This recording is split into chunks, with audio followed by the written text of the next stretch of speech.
Good evening and welcome to the scheduled May 11th, 2022 meeting of the East Lansing Planning Commission. The commission is currently without a quorum, and so we will not be able to conduct business this evening. However, it is our intention to proceed with the public hearing and to determine whether or not that moving in that direction is actually within the parameters of our ability to work legally. If it is not, we will meet again. We will see this item as a public hearing in 2 weeks from now at our next scheduled meeting and proceed from there. So we will proceed. We will not be able to make any decisions this evening, but we're going to proceed with the meeting as if we could. And then, as I say, the very worst, we would see this again for the first time in 2 weeks. Our alternate option is to simply cancel the meeting and then hold it in 2 weeks anyway. So really, it's not ideal. It's the situation that we've been presented. And so, in as much as we do not have a quorum, I'm going to ask our staff liaison to call roll to indeed confirm that we don't have a quorum. We won't be able to approve the agenda or the minutes, but we will proceed on our current agenda, beginning with communications from citizens. We have written, and I see there are a number of people here that would like to make presentations. And of course, then we've got the potential public hearing as well.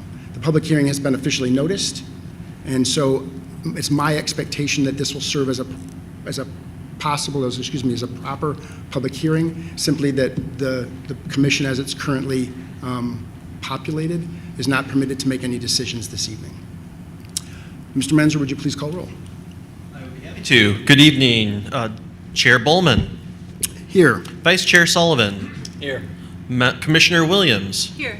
Commissioner Wolf is absent this evening. Commissioner Lapine is also absent this evening. Commissioner Wagner. Here. Commissioner Hendricks is unable to attend the meeting tonight. That is 4 members. Thank you. So we do not have a quorum. That said, this would be the time in our meeting when we would typically ask members of the public to come forward and make comments on items that are or are not on our agenda. We generally ask that if you're going to make comments on our public hearing for the evening, that you hold those comments until after or until during the actual public hearing, so as to provide some to permit the applicant to provide some context from which comments may or may not stand in favor of. I do have one card from Mr. Liam Carroll, and oh yes, so this is regarding that particular issue. So I'll ask if you don't mind, if you would wait until after the applicant has made their presentation, and we'll give you the opportunity to bring that up then. I also have some written communication that was received, also pertaining to that particular, to the 321 East Grand River, and so we'll bring that into the record, and that will become part of the packet at our next meeting. And as much as apparently none of the members of the commission nor did staff receive this before this evening, and so again, that doesn't make it any less valid. It's a written communication received from a citizen. It will become part of the packet that is distributed to the commission at our next meeting. So that said, is there anyone present or virtually present that has comments to make about an item that's not our public hearing for this evening for the property at 321 East Grand River?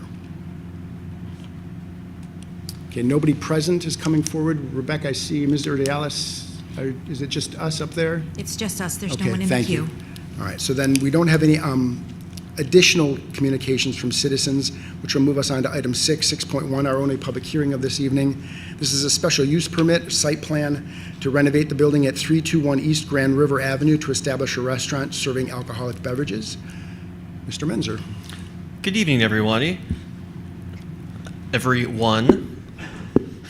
So my name's Peter Menzer. I'm the Planning and Zoning Administrator for the city. Happy to be with you here tonight. Tonight is the public hearing, as noted by the chair, for the establishment of this restaurant at 321 East Grand River. The reason it's before the commission tonight is that it's a restaurant serving alcoholic beverages. That is a use that requires special use permit approval from Planning Commission and ultimately City Council. It's also in front of the commission tonight for a site plan consideration. That is due to the renovation of the building, requires site plan approval. In this case, the Planning Commission, for both requests, the Planning Commission is advisory, and City Council will have the final decision. A second public hearing will be held at the City Council level prior to their consideration of this proposal. So just a bit of information about the project here before we hear from the applicant and any parties in the room that are interested in this request, as well as the Planning Commission sitting in front of you tonight. Everything that I'm going over this evening is on the city's website under meeting packets. It's actually on the front under, I want to go to it just so I can ensure that everyone knows where we're at. So if you go to the home page, it's under Public Meeting Portal, and then you would navigate to the meeting tonight, May 11. You could find the meeting packet for this evening, would have the agenda, the minutes, and the staff memo that I'm going over, along with the application and any other supplemental material that was provided by the applicant. So anything I'm referencing tonight is all in that meeting packet. If you have any trouble accessing that, find me in person here tonight or in my office afterwards. So the site is Zone B3, it's City Center Commercial District. This current building, the building right now is 3,800 square feet and change. It was built in 1937, remodeled in 1971. There's a map in the meeting packet that just shows the surrounding uses, but it's adjacent to other retail spaces on Grand River Avenue, along with the Douglas J Salon and Jackson Zone that front on Grand River. There's also Center City condos that are located just to the west of the proposed restaurant, and the restaurant has access or frontage on Grand River Avenue as well as the public alley to the north. The project as proposed is a renovation of the building. It's currently one story. It was former home to Collegeville Textbook Company. That use is no longer in the space. The applicant's proposing to renovate the building and do an addition on as a second floor. The addition is almost 4,000 square feet in size, and that would be a second story to the building. There's also be a stairwell addition that's on the north facade in the alley. So there's information in the packet about when the restaurant's proposed to be open. It would include seating for up to 250 patrons and have hours every day during the week and on weekends. There, along with this proposal, so there's the special use permit consideration, site plan. There are also an entertainment license, liquor license, and then a restaurant license. It'll all be required from the city. And the applicant's in the process of finishing or providing materials for that and going through the process with the city. And some of those happen outside of this public meeting process. So I guess the couple things I wanted to talk out here, the parking, there's no on-site parking proposed for this development. Like other businesses in downtown East Lansing, it will rely on the public system. So there are two nearby parking garages. One is Division Street Garage, which is one block east, or it's the block to the east. And in that garage, there are 304 hourly spaces available. And in the Charles Street Garage, which is in the same block as this proposed restaurant, there are 418 hourly spaces. There are other surface and garage spaces throughout the downtown area. And in my conversations with the parking administrator for the city, he indicated there's adequate capacity for this business to utilize the public parking system. There are two sets of review in the meeting packet in the staff memo about relating to site plan standards of review, and then there are different standards of review for special use permit. For the site plan, there are 6 areas. I'm not going to go through all those here, but those are the items that Planning Commission and City Council will be considering in making, in Planning Commission's case, a recommendation on this proposal. But I, in my review, didn't note anything of particular substance. It's really just basic information about the project. We talk about general site conditions, traffic access, utilities, natural space. This is not a new development. Environmental protection, again, not a new development. And then public art. In this case, the applicants, this project is proposed at about $1.5 million. It's the renovation of an existing building. This project does not qualify or is exempt from the public art requirement. The threshold for that is $2.5 million. So the applicant is not required to provide public art in this case. So the special use permit, there are 8 standards of review. Those are noted in the staff memorandum. I'm not going to go over those in detail, but they talk about compatibility with adjacent uses and minimizing impacts to surrounding properties. The zoning there's another set of criteria. It's zoning standards specific to this proposed use. So that speaks specifically to restaurants licensed for the sale of alcoholic beverages for consumption on site. And actually, the criteria relates to both on and off site premise, but in this case, it's on site. So what that requires is that the establishment can't be located. Just our ordinance says shall not be located in such proximity to churches, elementary, secondary schools, child development centers, or community centers, so as to annoy, injure, offend, disrupt, disturb, or interfere with the activities conducted therein. And based on my map measurements, the nearest church, which is the only one of those uses that is nearby, is about 700 feet northeast of the site. So there's a church called U Church. It's at 504 Ann Street, and it's approximately 700 feet away. The second criteria for this zoning-specific standard is that the establishment shall not cause or continue an undue concentration of similar uses in the neighborhood, such as liquor establishments and trade become a dominant influence or feature of the district or neighborhood. So my staff memo notes that there are other restaurants serving alcohol in downtown East Lansing, and certainly in the block where this restaurant's proposed, there are other restaurants right now. So the nearest of those is Tin Can, which is 2 businesses down to the west at 313 East Grand River. But in that block, there's also Buffalo Wild Wings, Omi Sushi, and Baps Barbecue that also are restaurants that serve alcoholic beverages.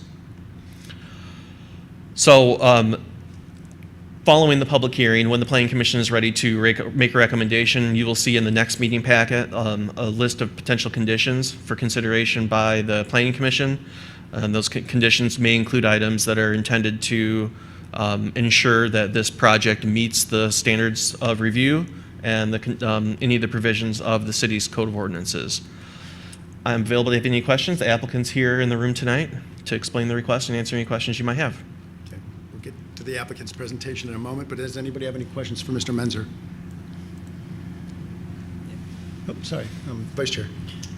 So just in looking at the designs for this, one of the things that stands out to me, and I do like the building, I think it looks great, but the bike racks that are right in front, and I don't know what discretion the applicant has, probably none, but the city in moving those. I know there's been a lot of discussions about potentially expanding outdoor seating similar to the Albert Al Fresco, and this seems kind of like an ideal space to do something like that. I think something more similar to like a barrier with seating to provide a little bit more of a cushion between the restaurant and the street. But I guess just generally, what is the process of moving those bike racks, and what would that look like? I would have to talk to our Director of Engineering and Public Works, but I can do that before the next meeting. Right now, there's about 6.5 feet between the furthest extent of the proposed outdoor seating to where the bike racks are located. What the city requires is minimum of 5 feet, so I'm actually working on the outdoor dining for some of the other restaurants in town right now related to mostly the Albert Al Fresco and the closure of Albert Street for the season. And what we require is a minimum of 5 feet. And what that allows for is passageway of 2 wheelchairs. Essentially, it's kind of the widest figure. So we have that minimally here, so that's the minimum required, but I can talk to the director about the potential that those could be relocated or removed and have an answer for you.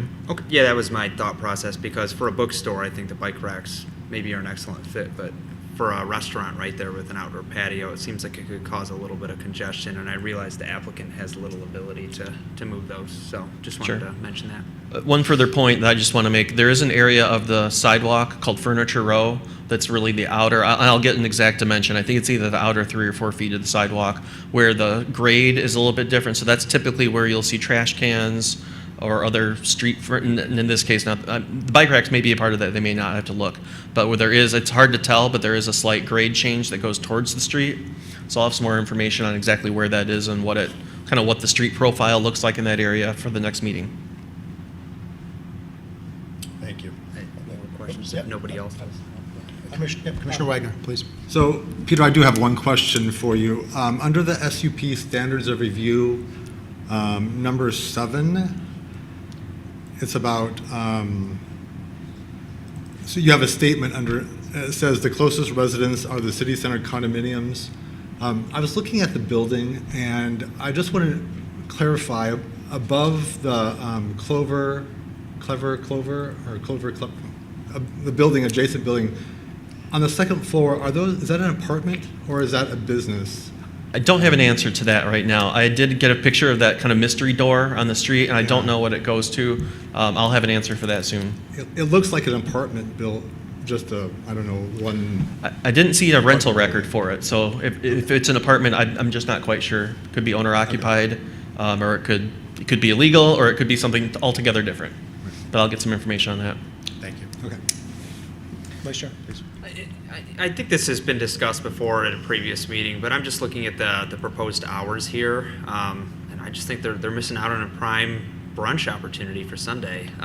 So what does the process for that look like? Do they propose initial hours, they being the applicant, for what they want the restaurant to be open, and then how would they go and change that later if they decided they wanted to expand those hours of operation? Yeah, so this is my first time through the alcohol process, but really the city doesn't have much of a say on hours, so the city doesn't dictate hours. I'm looking it up real quickly while you're talking, or while I'm talking, trying to make some time here. But those hours can change, so this isn't necessarily being set in stone as part of this process. They're just sharing with you kind of what the initial take is on hours. Yeah, and I think- It's a requirement of the liquor license application to share Okay. hours, but that's not being locked in tonight. And obviously, there's going to be some limitations based on sort of beginning and ending times, but yeah, my guess is that, given that the applicants are here, they can perhaps answer that in time. Actually, the hours are on the schedule. Oh, okay, good to know. Right. Any other questions for Mr. Menzer? All right. If the applicant would like to come on forward and either present what you have or add to or say take away from what Mr. Menzer's presented, we'd be happy to hear you. Ask that you just state your name and if it's difficult to spell it so that we can add that into the record. It will be. Okay, well, please bring it forward. Thank you. Roman Bonislavsky from Ron and Roman Architects. Okay, we have your information. It's written right here on the application. Thank you, Okay, Mr. so, It- and it isn't easy to spell. If you'd repeat it for me again, sir. Bonislavsky, Bonislavsky. yes. All right. But Thank you. Roman is just fine, thank you No, very much. Thanks. So it's a pleasure to be back in this city. I think back to the Stillwater that we did in Okemos. I can't even remember how long ago that was now. Time flies so quickly. It's been a pleasure working here before, and it's been a real pleasure working with both Peter and Anthony Karate with a project that we just finished for them in Howell. We would hope that this board would have had the opportunity to see it. It's proven to be a great success. The blending of entertainment, family-friendly entertainment, with a great pizzeria attitude in the space, while still being able to provide a bar for adult drinking in the space, has proven to work out very well. Of course, we say it's food, service, and decor. Decor is third on the list, but they do a great job with the food and the service, and we always try to give them the decor that at least interests people sufficiently to come in once. I think the very first thing I would mention, and I don't know how the disconnect happened, and Peter, I'm for sure not pointing fingers, but in the form that I provided you with the answering of all the questions, I thought we were pretty clear that the hours would be the same on a daily basis, and we were saying in general it would be 10 or 11 till 12 o'clock at night, with the opportunity, because of the state permitting us operation till 2 o'clock, if there are events occurring in the city, that it only makes sense that you not so much capitalize on it, but enhance the event by providing the venues for people to be able to share in. And I'll keep this kind of brief. I'm so sad that there's no quorum here tonight. It wasn't a short drive, but I'm happy to do it again. What we're trying to do is create a situation where the primary food service preparation component is on the ground floor because of the logistics that are involved with that. So we're doing all of our kitchens, our preparation areas, dishwashing, it all happens on the front, which doesn't leave us that much space left over. But the space that we have, we believe that was very important to create a friendly family with bar attitude and an operable storefront that opens the operation onto East Grand River. That then is even enhanced more by the opportunity to have a seasonal component that comes out onto the sidewalk. We looked at those bike racks from the very beginning also. It's funny, but when you read the design guidelines for the city, the city's looking for those enhancements. We actually think it's a good fit when you have a liquor establishment that also has bike racks, because we found in other instances where we've done it, it ends up being utilized. The second aspect of that is the creation of more seats and a larger patio isn't necessarily the right thing for the operation. The design of our storefront is such that we're providing a covered space in the front, because the worst thing that happens, you have 30 or 40 people out, and then a rain comes up very quickly and all those people rush inside. In this case, we have weather protection for the year. It's interesting that, from my understanding, the city doesn't have a really clear set of guidelines associated with outdoor patios. For sure, we're familiar with what the Liquor Commission requires us to do to provide adequate closure around it, and we've designed a system that doesn't disturb or ruin the concrete. It's all just gravity set, reinforced back to the building. So that's the ground floor plate.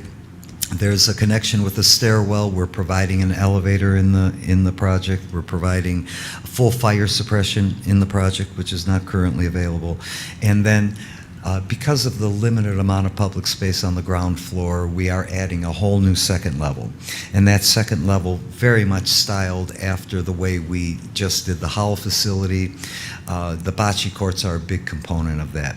In this case, we're able to do 60-foot long courts, which are almost regulation in Howell. We're at 40 or 43 and a half feet. I mean, we took every inch that we could, but setbacks and building requirements limited us there. So we have a much more realistic bocce experience here, and a very flexible space with a secondary bar, because again, operations are very difficult to go up and down. But once again, as on the first floor, the opportunity to completely open up that storefront. In this case, at lower level, we have folding Nana doors with glass. On this level, it's an overhead garage door, and it takes us out onto a great outdoor patio that overlooks the street, again, under full cover. The construction and the architecture actually provides us with mechanical screen walls so that we could do our mechanical equipment there. And dealing with the final logistics of the site, code dictates that this type of occupancy on a second floor requires two means of egress, and one of them are allowed to come through the building. The other one, we've positioned a stairwell at the back of the building and proposing to rebuild the back wall, again providing for a mechanical screen wall. And this stairwell then will operate not only as a secondary means of egress from the upstairs, but also as a service opportunity, because servers do not wait for elevators. It defeats the entire business model. So connected to the kitchen area, we have the opportunity to serve without interfering with the patrons in the front. So I've addressed the issue with hours having been somehow miscommunicated. The reality is you have to open early enough to prep. I think Sunday brunches, again, if that market exists, you could bet this guy is going to take advantage of it. It's as simple as that. And if nothing else, I'd like to introduce Peter to you so that he can at least say a couple words of introduction, and maybe he's happy to be here, but without a quorum here tonight, I don't know. We'll see what he actually has to say. Peter?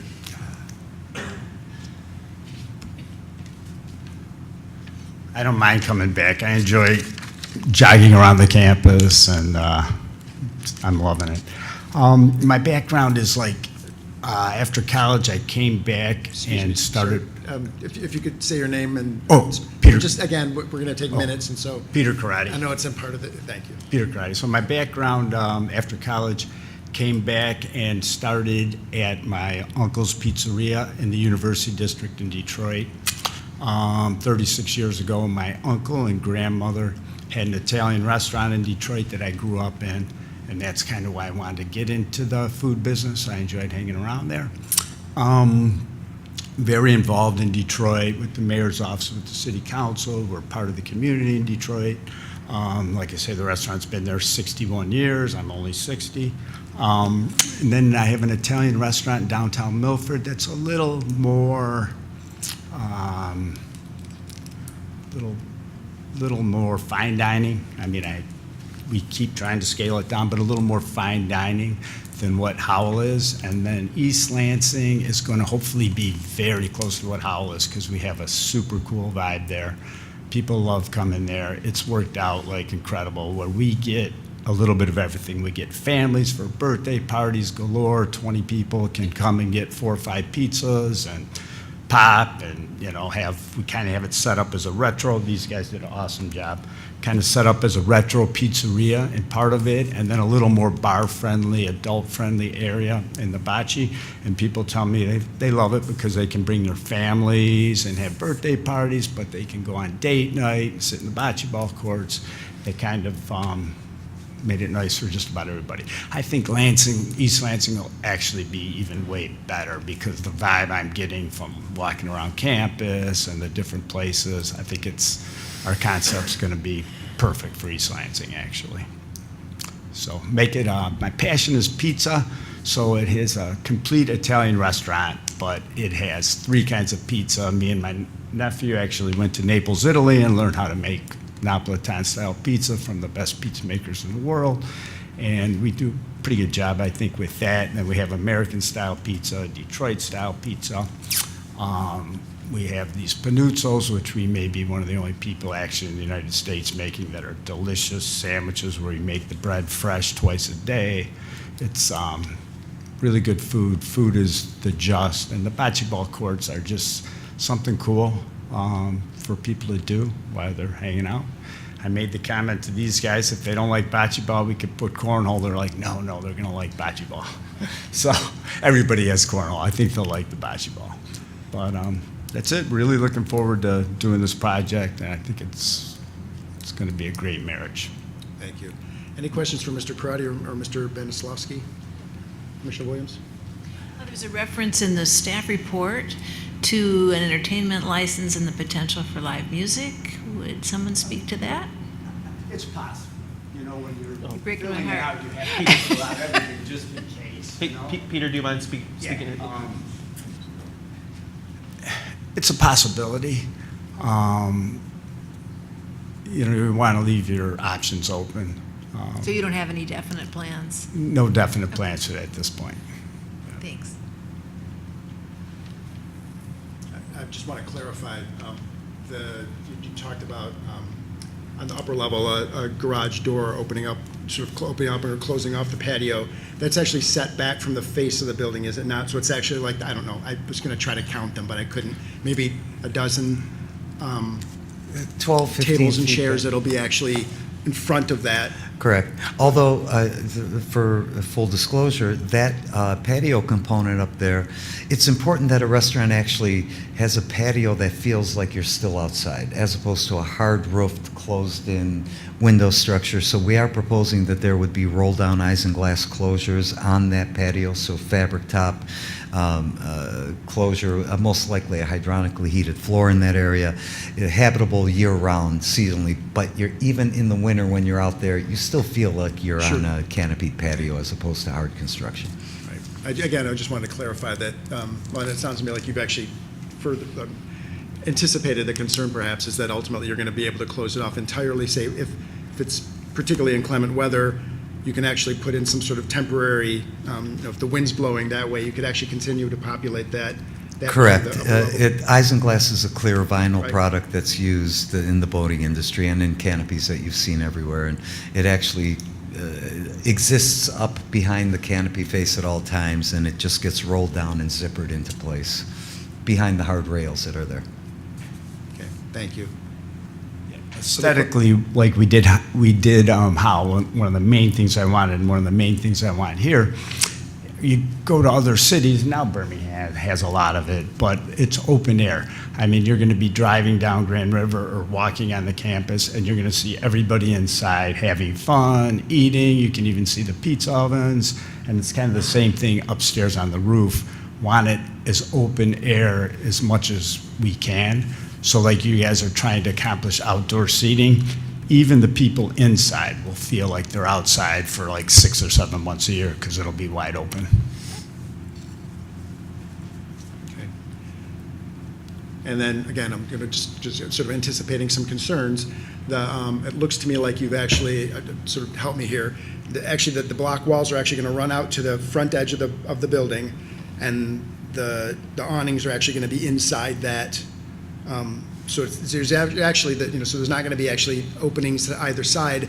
The direction that any sound is going to be coming from here is going to be toward Grand River, not to. Correct, and that ultimately to occurs both residents. at the ground floor plane and gets carried all the way up the two sides of the building. It's clear in the drawings, I guess, if you know what to look for, and it's actually even clearer in the renderings, if you sort of, if you know what to look for, okay. Just wanted to clarify, thank you. Thank you. Absolutely. Other questions for the applicant?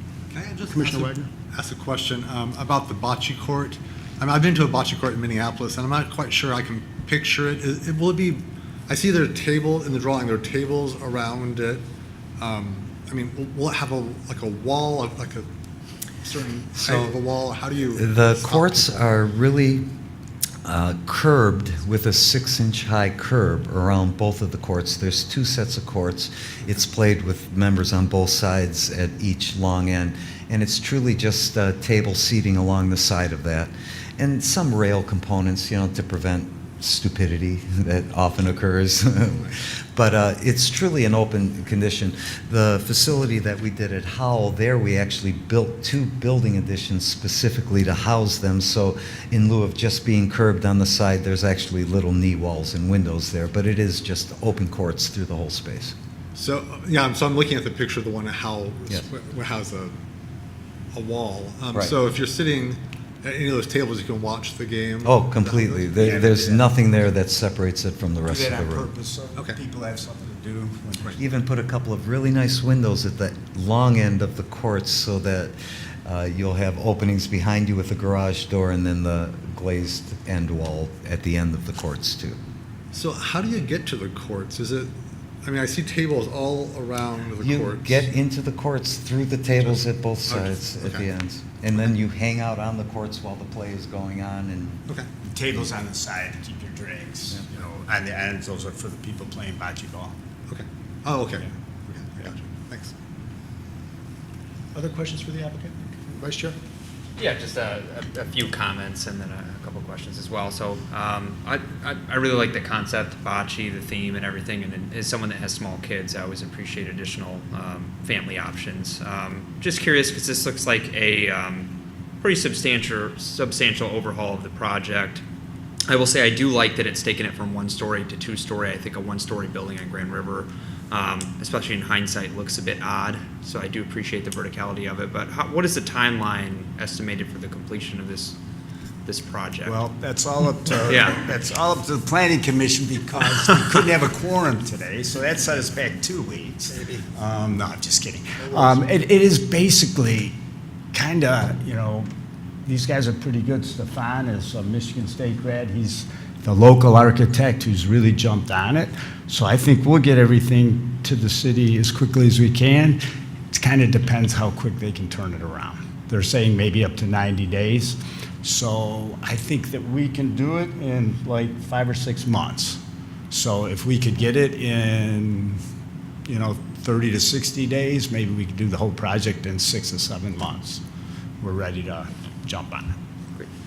Thank you. Originally would have loved to get open by the beginning of the school year, but now, probably the first of the year. Any other questions for the applicant?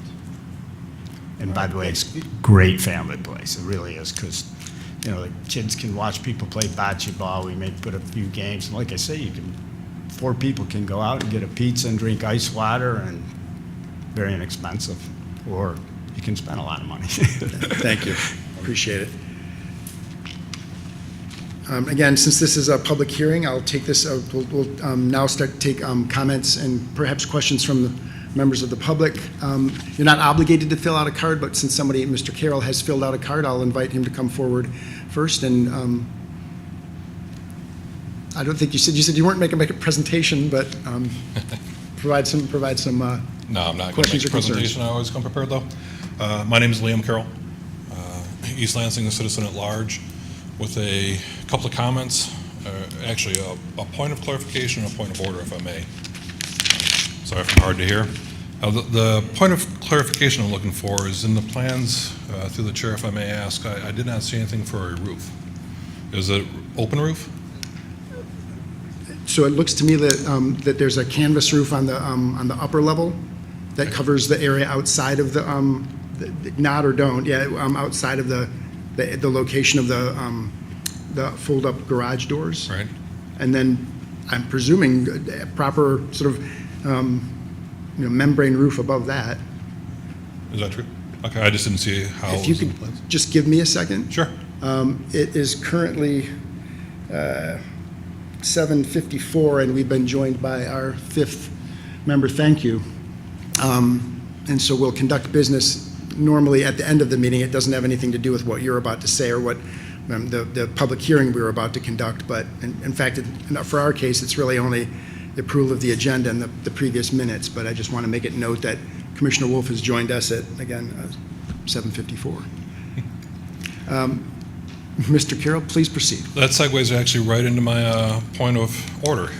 None of the business here tonight up until this point, I understand that you've got a quorum now, none of the business up until this point will be voted upon or approved officially, correct? Yeah, actually, that's our typical way of handling public hearings. So typically what would happen, it's a two-step process with the Planning Commission. We would have a public hearing as we're conducting this evening, and then typically, unless for very straightforward projects, we would have another hearing in which that particular project would be taken up as old business. Again, we don't have anything on our agenda for like that this evening. After that, the commission, and only at that time, the commission would make their recommendation to City Council, and then City Council would have its own public hearing. So there'd be another opportunity to make comments if you were inclined to do that at any one of those three opportunities. Okay. So the meeting in 2 weeks will be still new business? Again, I'm going to I have to ask for clarification from our city attorney. My expectation is that it will be seen as old business at that time, with the expectation that we would still take public comments. I'm generally in favor of taking public comments whenever we can. And so if there's somebody that's not here this evening that wanted to comment on it, it doesn't do us any good to not listen. Okay. I don't believe that under Roberts you can do it that way, but I get where you're going with it. My concern would be that once we've gone past this process, Sure. we've lost an opportunity. And the citizens haven't had a chance to speak based on the idea that this meeting is probably not legitimate prior to Understood. this mark in time. Understood. And I would want to know, I'd want some reassurance that what we've discussed prior to this is null and void. It was informational only as you started it. Well, that's correct. I mean, ultimately, the decision won't be made until the next meeting. And then ultimately, it's not a decision, it's a recommendation. I get that, but due process is new business followed by old business. And now you're saying that this new business is going to be considered the new business, and next week or 2 weeks will be the old business. My expectation is that next time it will actually be seen as old business, or excuse me, 2 weeks from now. I'm not an attorney, but I would ask for the city attorney to make a ruling on that. Regardless, it would be my expectation that anybody would be permitted to, potentially encouraged to comment on anything that's on our agenda or not at that time as well. I get that, and you said you made the common expectation is, I would like an assurance that. In as much as I will probably be the one that's, barring any sort of injury or my absence, it would be my intention to do so. I can only assure you up to the expectation that I'm going to be the one that would be chairing the meeting. Would that suffice? It's the best I can do. If I'm not here, I can't. Well, actually, the best that you can do is to say that in 2 weeks it'll be the new business again, which I believe is the way that Robert's rules would address this. Well, again, I'll ask our city attorney to make a ruling on that. Regardless, if we see it as new business, it would still be something that there would still be an opportunity to make comments. New business is actually reserved for an entirely different sort of application typically. We would see it as a public hearing, and then we'd see it as old business. So it might very well be necessary. The attorney might tell us that we might actually have to schedule another public hearing. I don't know. But my intention, if I'm chairing that meeting, is that we would take comments just like we're doing right now. Well, if it comes to the point where the new business becomes the old business, or the old business is in the wrong time frame, the only recourse will be to hash this out in front of City Council. Oh, absolutely. And with that being the recourse, then the planning commission has no say in that. So I understand that you may be nullifying your own vote by doing this. And I'm okay with that. Okay. Well, I have found, so I've been on the planning commission for about 6 years now, and I've found that there are times when city council may or may not take the recommendation of the planning commission to heart. So what this body, this commission ultimately recommends may or may not make that much difference with council. I guess if you want to make those comments, you should make them at council regardless. That if you feel like you've not been heard tonight, absolutely take that to council. It's not that I don't feel like I've been heard. Or that you're not going to be heard in 2 weeks? I may not be able to be here in 2 weeks. There's also people in the audience that may not be able to be here in 2 weeks. And tonight was declared early that it would be a null vote, or that this information, sorry, I take that back. The information would be for information only, and that none of this conversation would be official. Yeah, That was the comment in the beginning of the meeting. Yeah, it's all there is no vote taken, so I guess it's all informational. Well, it's not about the vote. It's about whether or not it was official business. Yeah, And without a quorum, there is no official business. that's correct. Absolutely. Yes, Commissioner Williams. Perhaps this is a point of order as well, and perhaps this is a question for Mr. Menzer. Is it possible, now that we have a quorum, to suspend the public hearing and start this meeting with the action items at the top to approve the agenda and approve the minutes and reconvene the public hearing? I was going to suggest the same. We could go through this again to satisfy the public. I could provide a brief overview of the report. We can answer any questions. We have a quorum. We're not obligated to start at 7 o'clock. I guess that's probably the best solution to, and then presumably that would address what concerns Mr. Carroll has. According to Roberts, you can do that, but understand this, that everything needs to be repeated. That's the intention. That's fine. Yeah, Right. that's the intention. Okay, So thank you. Thank you. And I appreciate you keeping me on the straight and narrow. thank you. Absolutely. So I would not close the public hearing. And apparently I've got some questions from the floor here. I don't know, just comment. I would second that. I think it's a good suggestion to go about that process procedurally. And just a point of clarification, I think all of this meeting is being recorded and it's going to be put on the website. It is. So.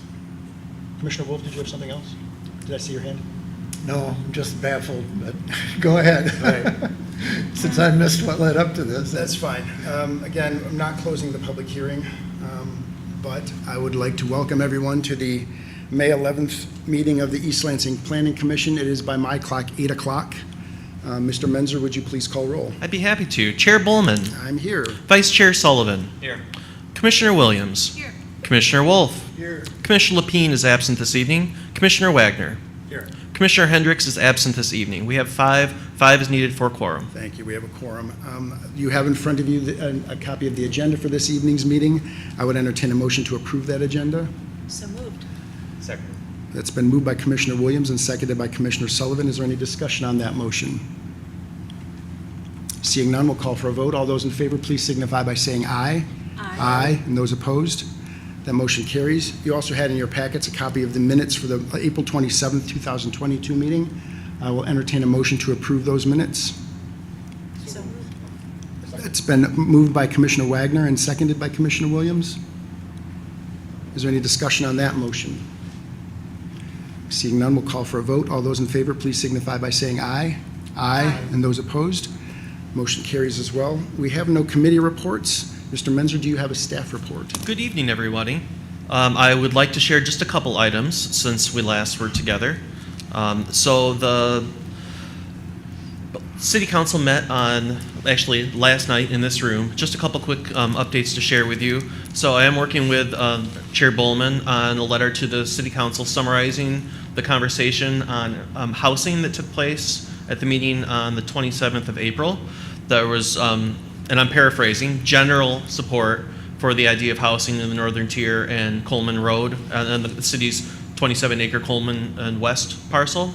So we're working to get that into a short form letter, just offering general support, and I plan on attending with the director of our department, the city council discussion only meeting next week to talk more about where that effort might lead us. Last night's city council meeting, they did approve a parking expansion for a property at 3737 Coolidge. This is the current home of Mercantile Bank. Mercantile Bank is in the process of wrapping up its operations on that site. Granger Waste Services is under contract to purchase the building. They've not completed the sale yet. They are under purchase. They have a purchase agreement. They are proposing, I think it's a 27 space addition to the parking lot there. Basically an addition to one portion of the parking lot and a new row of parking on the site. The proposal did not qualify for administrative site plan review, but there is a section of our ordinance that allows basically for a project that isn't, again, I'm paraphrasing, but it isn't a significant character change for a change to an already developed site to go directly to city council, and that's if it meets the other provisions of the ordinance. So, which in this case it does. So we were able to send that to city council last night, and they approved it on their consent agenda for the parking lot expansion. So there will be a public hearing for 404 East Michigan. That's a project that this group discussed quite a ways back. Planning Commission had a public hearing on it, recommended approval, it went to City Council. They almost had a public hearing, and it got pulled due to some communication issues really between the property owner and the potential tenant of that building. So that will be, the public hearing at that meeting back a couple months ago was canceled. Now we're re-noticing it for a public hearing on June 7th. So that issue will proceed in June. But it'll go straight, in this case, direct to City Council since it already had its Planning Commission public hearing. There's a public hearing scheduled for our next meeting here in this room on the 25th. That will be for the redevelopment of the Hall of Fame Cafe site at 1601 West Lake Lansing Road. If you haven't had a chance yet, both for commissioners and anyone else hearing my voice, whether in person or online, there are the plans posted on the city's website under current applications. So it's citybslansing.com/current applications. You'll find the plans for that, and they will also be in the meeting packet for the next meeting along with the staff memorandum summarizing the request. That is all I've got for you tonight. If you have anything else or any questions for me, I'm happy to answer them. Questions for Mr. Menzer regarding his report? All right, thank you. Do any commissioners have any announcements they wish to make? Very well. I will open again, once again, the opportunity for communications from the citizens. This is the time in our meeting when we typically invite members of the public to come forward and make a comment on items that are or are not on our agenda. We would typically ask that if you're here to make comments on the public hearing on our agenda, that you hold those comments until that time of the meeting in which that comes up. Are there any members of the public here that would like to make comments on, or that would like to make communications to the commission? And I see that we still have nobody remote. We have received one written communication, but it's pertaining to the public hearing, and so we'll hold it until that point. And then move us on to item 6.1, public hearings. This is a special use permit, a site plan to renovate the building at 321 East Grand River Avenue to establish a restaurant serving alcoholic beverages. Mr. Menzer. Good evening. Good evening. So what I'd like to do, first of all, is orient everyone to the materials that we're going to be talking about tonight. If you go to the city's website, you'll find under, I had it up earlier, but it didn't count earlier, so I'm going to pull it up again. Under public meeting portal, you'll find a link to a calendar. That calendar, if you click on tonight, will have the Planning Commission meeting agenda. It'll have the application materials provided by the applicant. It'll have my staff memorandum providing a summary of the request, along with agendas and minutes and everything else. So that's on the city's website, and that's what I'm going over tonight. Briefly, really, I just would like to touch on this project. You'll see the staff memo is inside the meeting packet. This is a request to renovate the building at 321 East Grand River to facilitate the establishment of a restaurant serving alcohol for on-site consumption. It's before you tonight due to a special use permit requirement for businesses or restaurants serving alcohol, as well as site plan approval for the renovation of the building. So you'll see it's adjacent to other commercial uses in the downtown area. It fronts on Grand River and also has frontage on the public alley on the north side of the property. The restaurant seating is proposed for 250 patrons. There are a couple other licenses that will be under consideration, not necessarily through the Planning Commission, but for this use, an entertainment license and a restaurant license and a liquor license are all also required. So the liquor license will be discussed with the Downtown Development Authority later this month, I believe on the 26th, is their consideration of that. And then the entertainment and restaurant license are processed internally through the clerk's office. So as discussed, or as discussed in the staff memo, the general process for the site plan and special use permit is public hearing with the Planning Commission. That's typically a 2-meeting process. So the public hearing is tonight, happening right now. At the next meeting on the 25th will be a potential recommendation by the Planning Commission, and that's following the discussion tonight, hearing from residents, hearing public comment at the following meeting, and any time in between in terms of written communication that can be submitted. And then from there, the City Council will have a public hearing that will be preceded by notice. That notice has not been sent out yet because this public hearing hasn't been scheduled, but you'll see that if you follow city affairs. And then the City Council typically will have one night discussion. So they'll hold their public hearing, discuss the request, and oftentimes will make a decision that same evening. Zoning, it's zoned, this property is zoned B3, City Center Commercial District. As mentioned, restaurants licensed for alcoholic beverages, those require special use permit approval. This project's a renovation of an existing building. They're proposing an almost 4,000 square foot addition to the second story. That includes both the second story seating area and floor space, as well as a stairway on the north side of the building, which is the rear facade along the alley. B3 does not require any front, rear, or side building setbacks or have any coverage provisions in this case that are applicable here for renovation of an existing building. And there are no hours of operation limits either. Parking, the parking would be not provided on site. This project will rely on the public parking system. There are 2 nearby public garages, one on Division Street, one on Charles Street. There are also other surface lots and other public garages throughout the downtown area. Our city's parking administrator has noted that there's adequate capacity in a public parking system to accommodate the proposed restaurant. I will briefly turn your attention to site plan standards to review. The staff memo goes over 6 different standards, and I, in my staff memo, don't answer or don't intend to provide the Planning Commission's perspective, but I offer just a little bit of information for each of those, and then the Planning Commission, really up to the Planning Commission and City Council to determine if the project adequately meets the standards of review.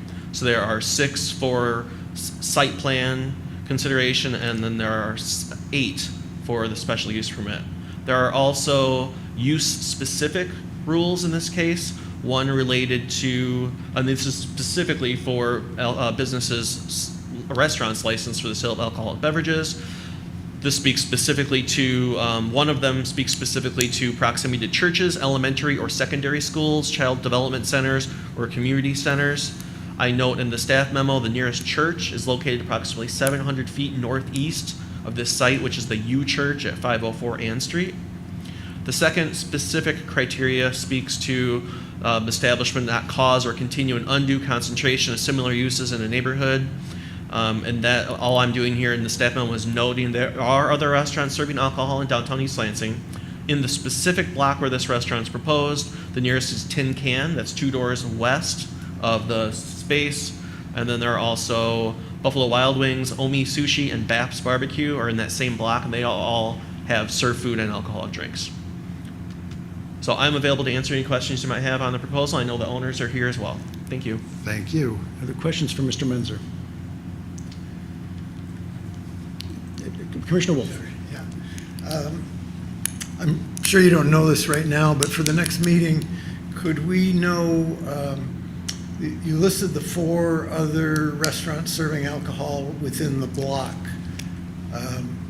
I'd like to know if any of them in their special use permit have restrictions on their operating hours. I will find that information and provide it. Thank you. Other questions for Mr. Menzer? Vice Chair. I'm just going to repeat what I previously Please. mentioned. Specifically, to echo that comment, just more flexibility with hours would be ideal, I think. Additionally, perhaps there's some flexibility down the line with the bike racks, if that was a direction that the applicant decided to go, potentially transitioning to that, to seating or some other options. And then just a comment that I like the concept theme, family friendliness of the establishment, and also I think that a second story building is a much more appropriate fit for Grand River Avenue. Thank you. And that's it, thanks. Commissioner Wagner. I'll repeat my question. So my question for Peter was about what I think might be an apartment building or above the Clover next door. Just on, it is, special use permit, standards of review number 7. It states that the closest residents are the city center condominiums, and I'm not sure like what the building next door is, but it looks like an apartment to me, so I'm just wondering what it is. Yeah, thank you. So I was out shooting photos of the space and did notice a door at the Clover frontage, so I'll investigate that further. I didn't see anything immediately in our rental records, but I'll push further and get an answer for you. Thanks. Commissioner Wolf. Yeah, regarding bike racks, their position here is probably not ideal for this development, but I think we still don't have enough bike racks downtown. So if it's decided that these have to go, I hope we can certainly find another location nearby for them. But let's move them rather than eliminating them. Remove them. May I speak to that? Of course. Okay, so right now the bike racks are located about 6.5 feet from the furthest extent of the proposed outdoor seating area. The city requires a minimum of 5 feet of minimum clearance. So this project has been reviewed by our engineering and public works department. They're not proposing that the bicycle parking be moved at this time. Certainly in the future that could be on the table, but I think that I just want to clarify that's not being proposed by the applicant or the city at this time. So if that were to come for some reason, we would make every effort to relocate those to another location as close nearby as possible. Any other questions for Mr. Menzer? All right. See that the applicant is here this evening. You don't have to spell your name again, Mr. Bonaslawski. I think I've got it right this time. Bonaslawski, Ron and Roman Inc. Thank you.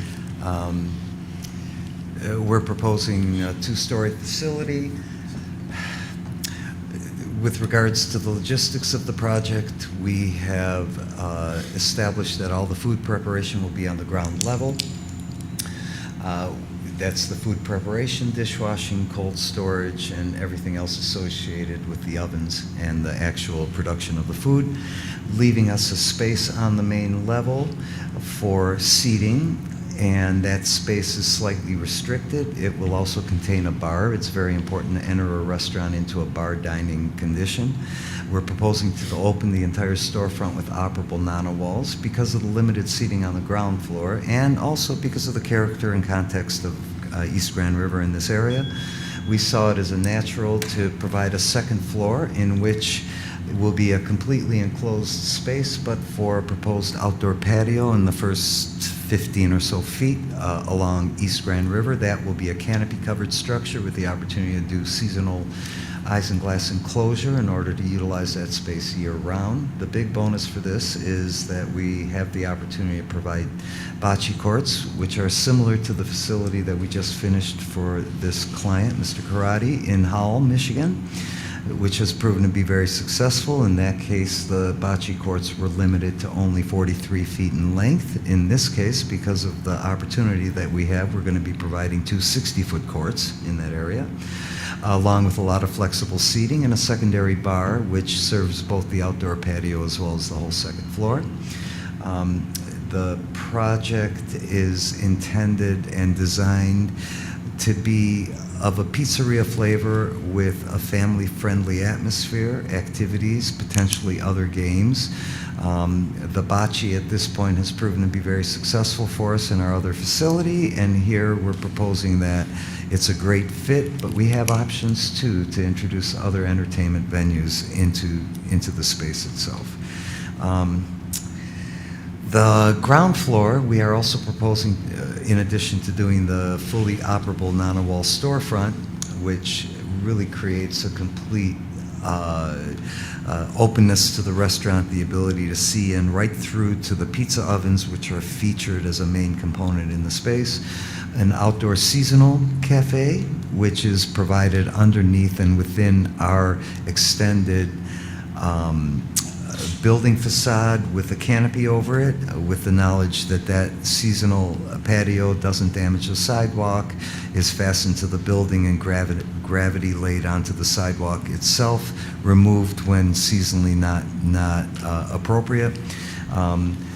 For Mr. Wolf's benefit, we see the bike racks, aside from the fact they may not look pretty in the front of a rendering for the building, that they actually serve a very good purpose for us. And if there are ways that it doesn't interfere with the clearance issues, which we used all of our experience working in other cities and the clearance is required there, and we've met those minimum standards and exceeded them, that it's not necessarily a bad thing to have bike racks in front of this project.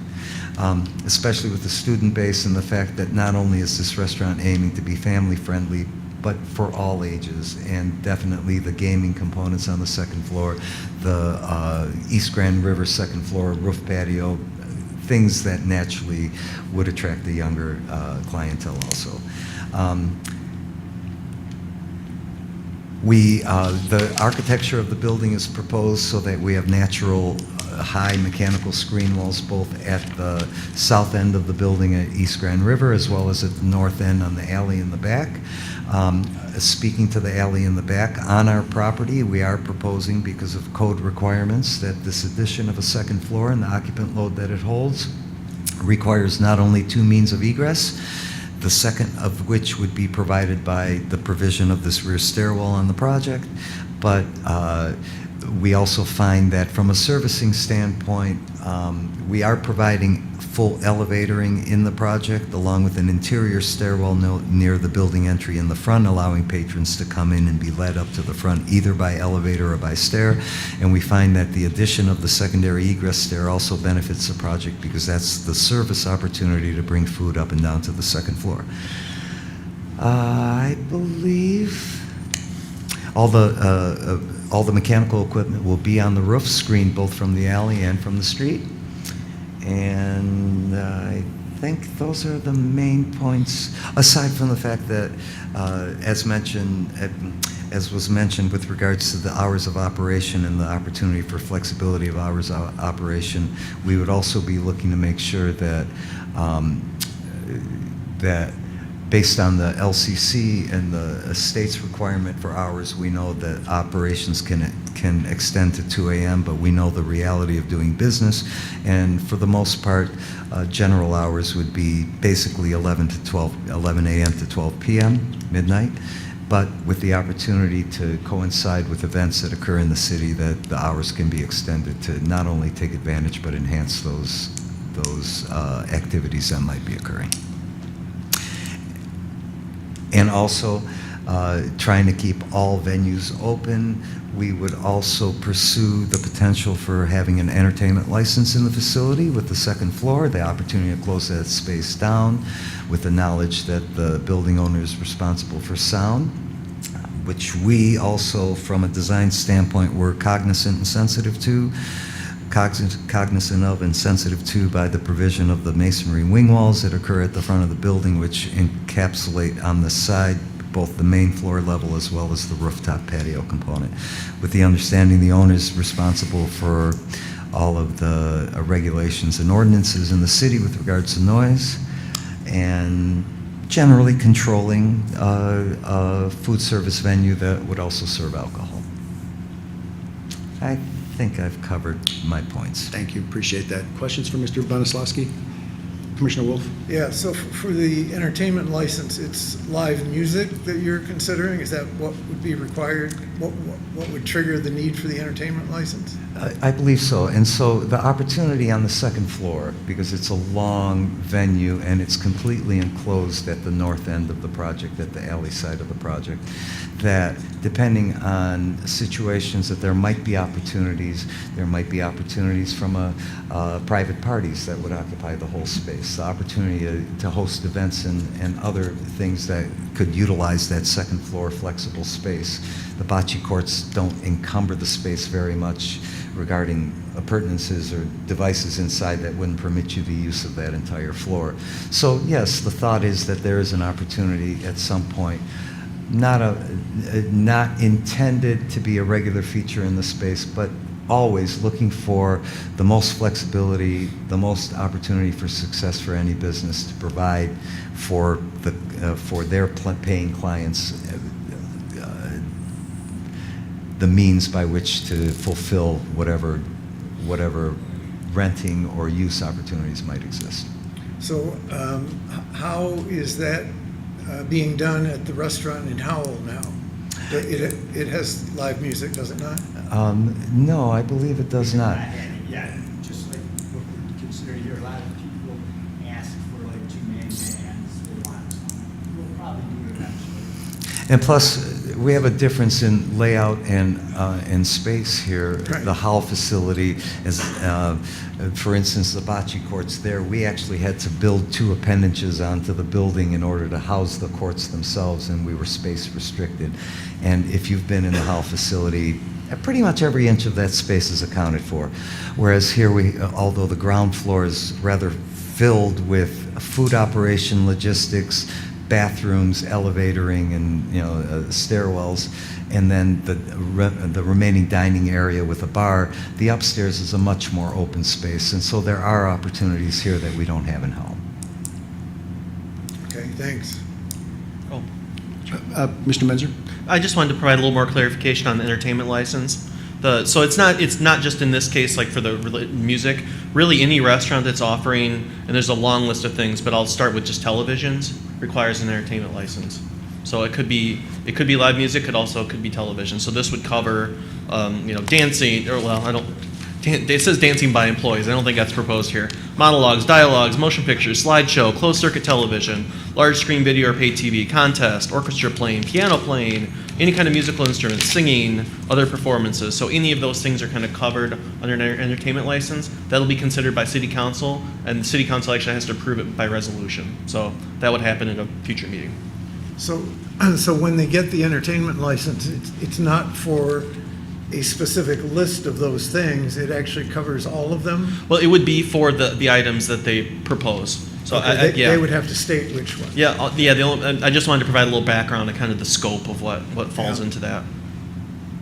Thank you. Mr. Karati? Peter Karate. Just looking forward to bringing a unique restaurant with great food, very different restaurant, try to enhance the already great vibe that East Lansing has, make the community proud to have it in their community, which, by the way, our Howell restaurant, I can't tell you how many times people have said we'd love to have a restaurant like this in our city, and you guys are going to get one. Questions for Mr. Karati? All right, thank you. I will not open, but continue the public hearing for this application and invite Mr. Comments. Welcome back. Thank you.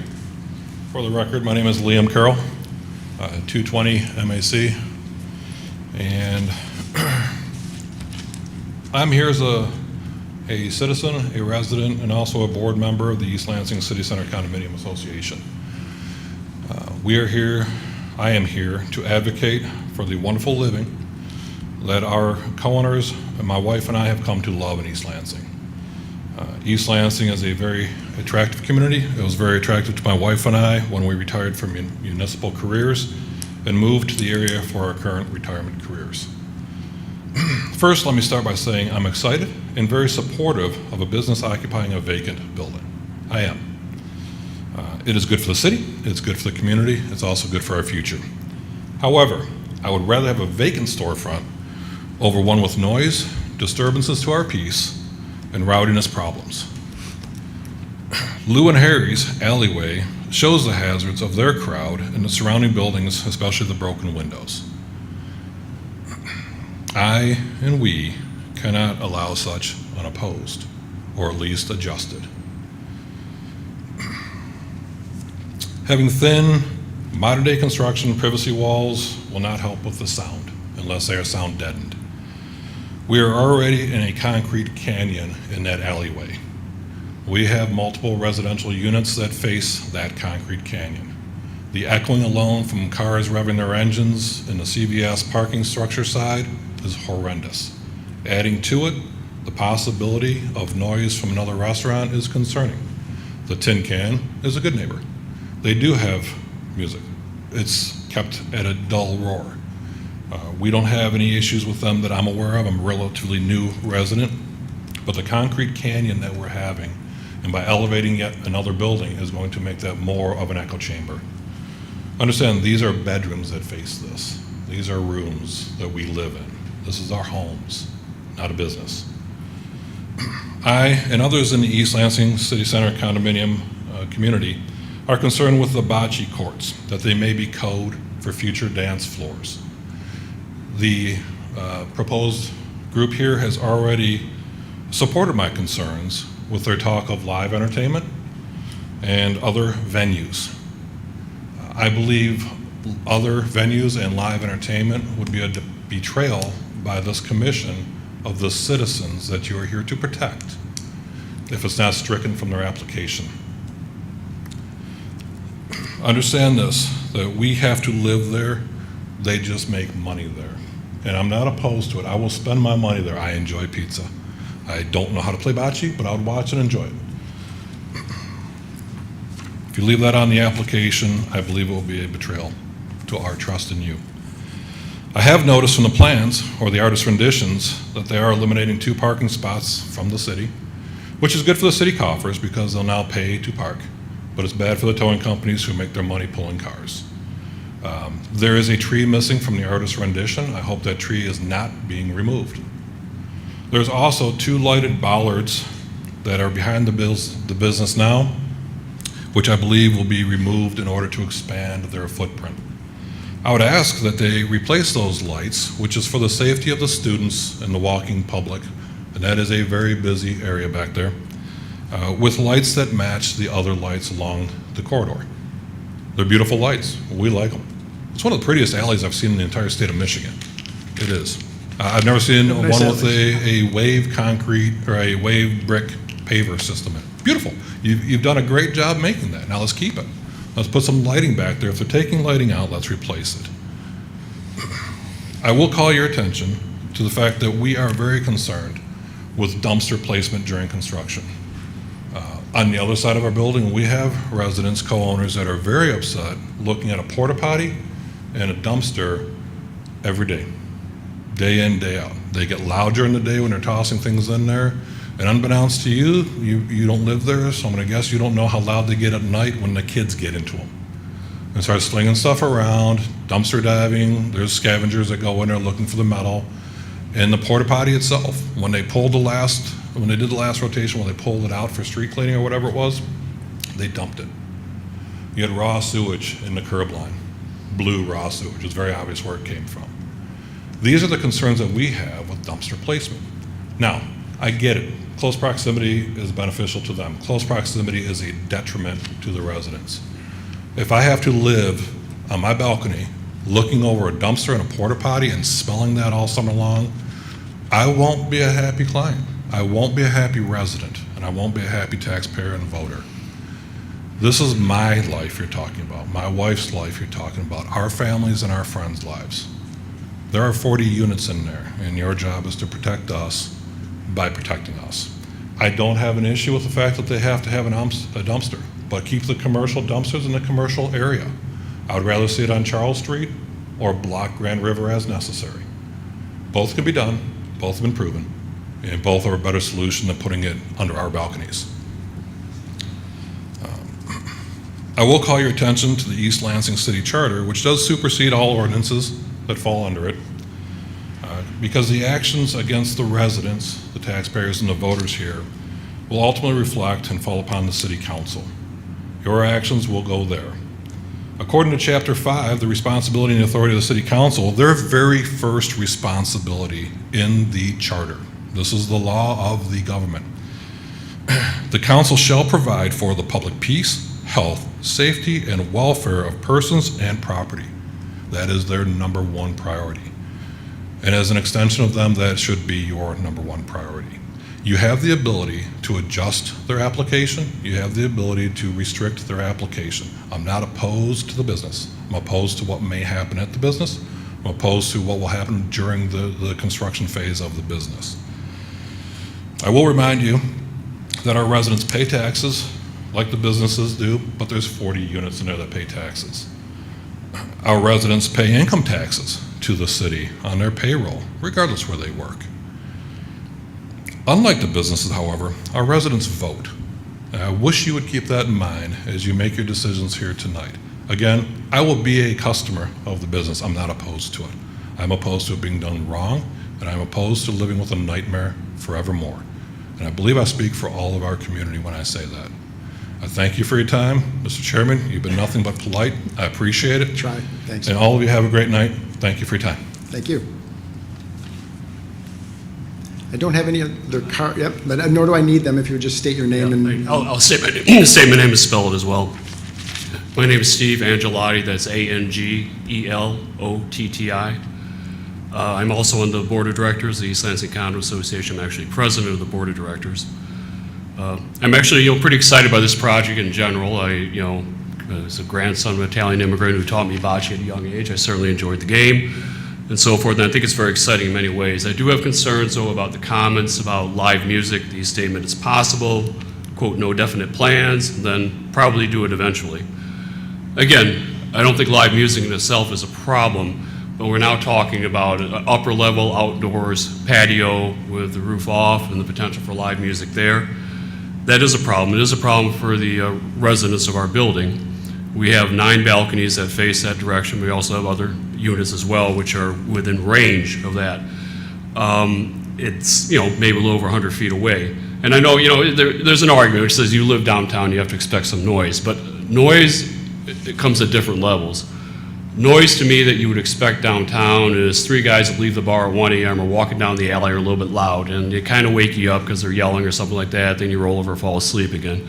Noise is a band playing at 9 p.m. in the Ann Street Plaza, something that we do every Friday and Saturday night during the summer. That's certainly acceptable as well.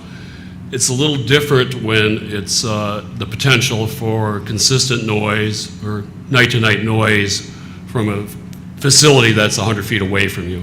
And so I think there has to be some understanding and consideration of the residents of the building that are going to be this close to that particular entity.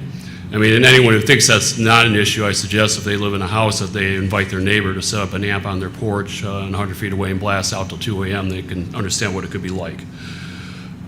This is our home. It's not a development. It's not our investment. It is our home. Collectively speaking, the residents, the co-owners of our condo association have invested millions upon millions of dollars in the downtown. They moved downtown. They chose to move down. They believed in downtown. I was actually the first person to move into the building years ago, and I've been very much enjoyed it, and I'm very supportive. But I do think we need some clarification on any potential for live music in this building, how it would be handled, what sort of sound mitigation, that sort of thing, hours and so forth. And especially with, and again, if it was completely inside the way it is at the Tin Can, I don't think it'd be a problem at all. But I just think we need to have some communication, some discussion about that. And I'd be glad to engage you on that as well. I don't want, we're not here to raise a stink, I hope you understand, but we have a strong concern. We just want to make sure that it is addressed before this moves any further along. And so again, I hope we have some constructive dialogue on that and we can move forward from there. And that's all I have to say. If you have any questions, I'll be glad to address them. Questions for Mr. Angelotti? Thank you. Okay, thanks. Again, I don't have any other cards. Are there any other? Well, I mean, our But- rules make everybody happy.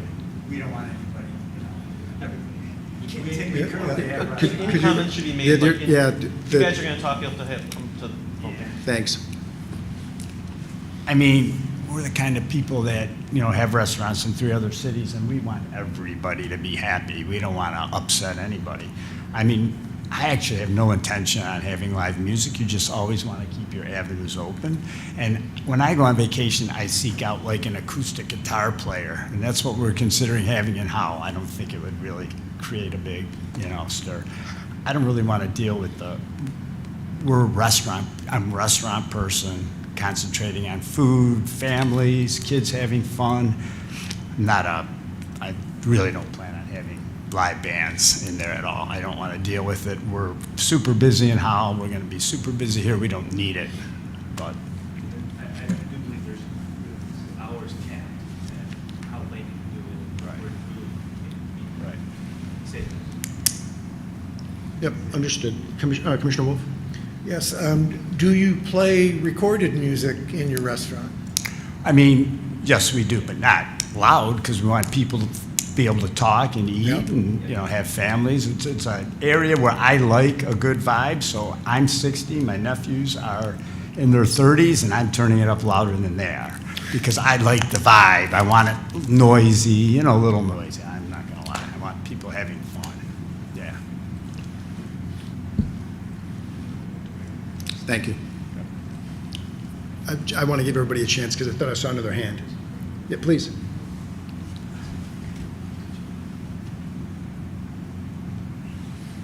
Very Italian flavor. Very Italian.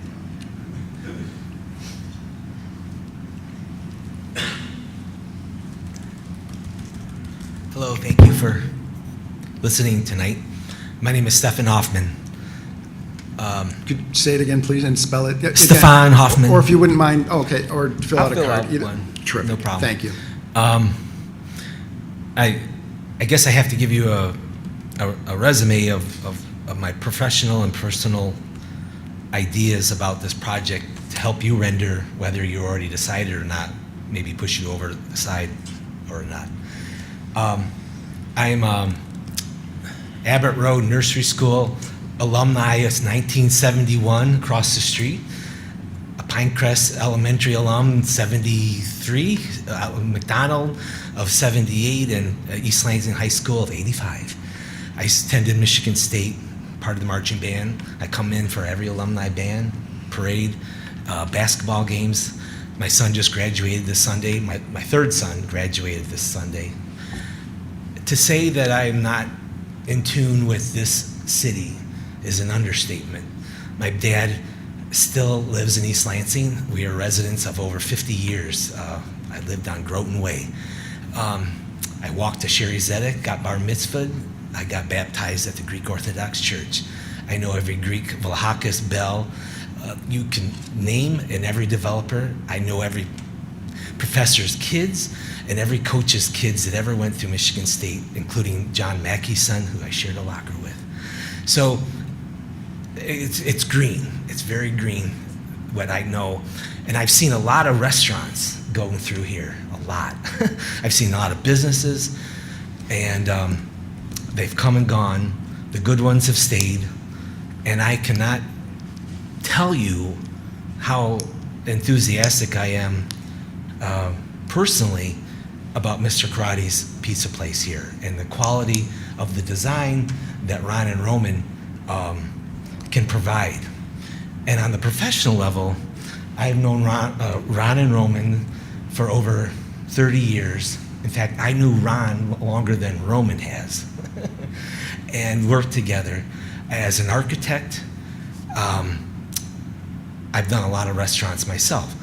Charlie Kang's was my restaurant. Jonah's Party Store. I've been personally involved with the 500 and 505 apartments, as well as all the Olgas. I do all the Olgas, and now I'm working on all the renovations to all the Wendy's for the Showstack Company. I'm also doing all the Hungry Howies. So, nonetheless, my professional opinion of the design throughout the years working with Roman, from the high top of the Renaissance Center to every food court from Maine to Arizona. We've done restaurants, food courts, any kind of venue has brought the highest regard to the highest design that any designer could do. I have no doubt that this place, with my experience of knowing what's come and gone, will be here for generation upon generation.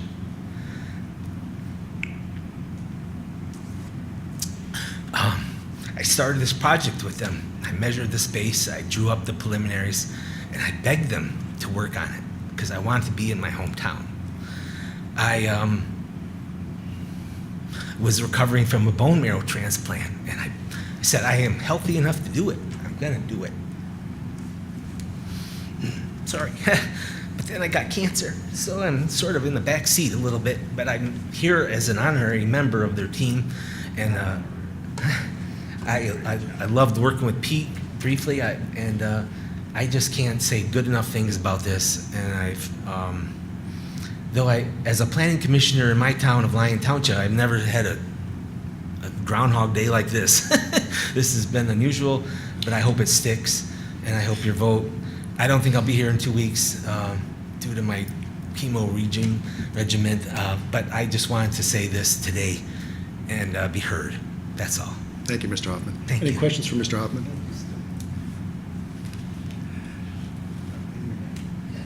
Mr. Carroll, since you were the first to speak, and I know it's sometimes difficult to anticipate what others might have to say, I'll give you another bite at the apple. Thank you for the rebuttal. I appreciate it.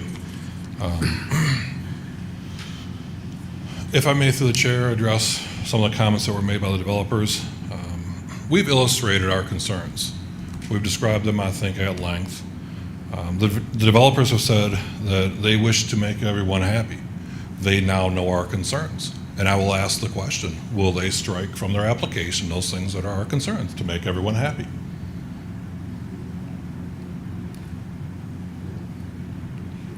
Yeah, I'm not sure that I mean, I understand what your concerns are, but is the specific sort of, will you get rid of live entertainment, or will you make sure that the noise potentially from that live entertainment is mitigated? So it seems to me that one of those is easier to provide than the other. One of them is preactive and one of them is There you go. reactive. If we Right. can get it stricken for the live entertainment, we'll never have to worry about this topic again. If we don't, then every time the noise is to a disturbing level for the peace of your residents, then we have to address it through legal means, which is usually police calls to shut down. Sure. Which is complaints to the city council. And you can go to any meeting and find those complaints. I'd rather be preactive, and I believe that's part of what this commission's function is, to avoid problems Right. downrange. The citizens are who you should be protecting. That's who the charter requires you to protect, not the finances and not the money makers. We are also your money makers. And while I can certainly appreciate the health issues of the architect, and I wish him well, we have people within our unit suffering cancers and other medical maladies as well.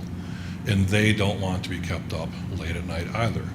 So please understand that we all have issues, and we all deserve protection by our government. 3 S's of government: safety, security, and sanitation. The ancient Greeks and Romans put it in the parables for that.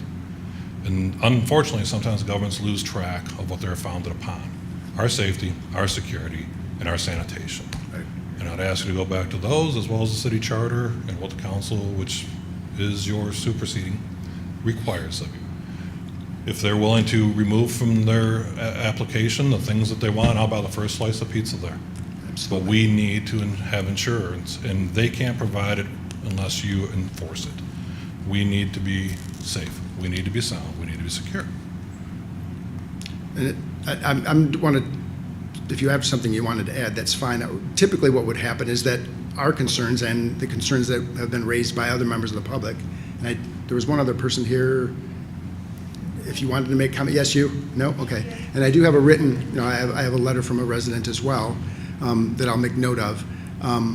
Those comments would be returned back to the applicant, and then we would see that at our meeting in 2 weeks or 4 weeks or whenever they come back. And so whether those concerns are addressed at that time, we'll know at that time. I certainly hope so. Understood. We are here as a few representatives of many. We are attempting to stop the show of force from all. Okay? Thank you. Absolutely, thank you. And actually, thanks for reminding me that I do have a letter. Apparently, this was sent to members of the Planning Commission. I didn't receive it. It will still become part of the record regarding this project from Ms. Vicki Graham with 2 points. One, asking that the second-story open-air dining area be disallowed, and the second, echoing something that Mr. Carroll had said about the location of the dumpsters and the portable toilets. Ultimately, that's something that would get worked out during, presumably with our Public Works Department, when the project has been permitted and approved. I actually don't know exactly when that comes in, but whether it can be placed in Grand River, as you say, or if perhaps Charles is a better location because there's no residences along that location, I don't know. But by sort of adding this and making that comment to our applicant, they are certainly aware of what that very legitimate concern. Is there a way that can be addressed in their next in the next phase of their application? Thank you. Still seeing nobody remotely, and I'm going to leave the public hearing open for now, just so that when we see this, rather than closing it as we would typically do, we can close it in our next meeting if necessary. If it's necessary to bring in additional comments, we can do it at that time. And just being mindful of the unusual situation that we're dealing with tonight. So we're going to leave the public hearing open. All right, then. Any other directions or questions for staff or the applicant that will be brought to us in 2 weeks, Commissioner Wolf? On the issue of the entertainment license, I'm not quite clear. Is that part of what we would be voting on for our recommendation here? Or does that have a separate application process, separate from the SUP, or can you explain that? Yep, so the entertainment license is a separate process that occurs through really facilitated by the clerk's office, but ultimately decided by City Council. So I was really just sharing additional information with the Commission about the other types of approvals that are required for use like this. So our vote on approving the project has nothing to do with whether they have an entertainment license or not. Correct. Although certainly the activities, while it's not under the purview of a license, the activities taking place at this facility or establishment, I guess is a better word for it, are certainly within your purview. So, like, you made the question about recorded music or anything like that. Any element of this project that to conform with the Code of Ordinances, specifically to the SUP standards of review, are really on the table. So, anything that could, the typical sight, sound, smells, that kind of thing, are all part of this, while it's not specifically under the entertainment license. So, just hypothetically, if we were opposed to them having an entertainment license, then we would make that part of our recommendation to City Council? Is that how that would be handled? Because otherwise, we're not really voting on that issue at all. Well, you're considering it as part of the total package. So in my mind, I'm separating the entertainment license as an administrative process that happens through clerk's office and City Council. They have considerations to make on that. That's kind of, can they do it at all kind of thing. Right. What your decision could be is maybe to the extent to which things happen.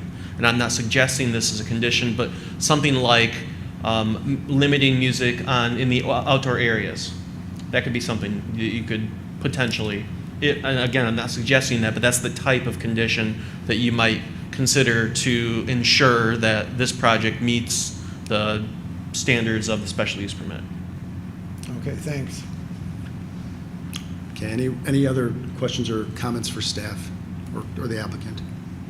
All right. Just to clarify. Commissioner Williams? Perhaps I didn't understand this, but does the bocce court require an entertainment license? No, I would say no. Okay. We have no old business or new business. That brings us on to item 9, Commissioner concerns. This is not a concern, but I'll start by thanking those in attendance for their collective patience this evening in dealing with an unusual situation, and a reminder to me to perhaps redouble our effort to fill a couple of the vacant seats. So thank you. Any other commissioner concerns? All right, seeing none, a motion to adjourn would be in order. So moved. That's been moved by Commissioner Wolf and seconded by Commissioner Sullivan. All those in favor, please signify by saying aye. Aye. And those opposed? We are adjourned at 8:52. Thank you.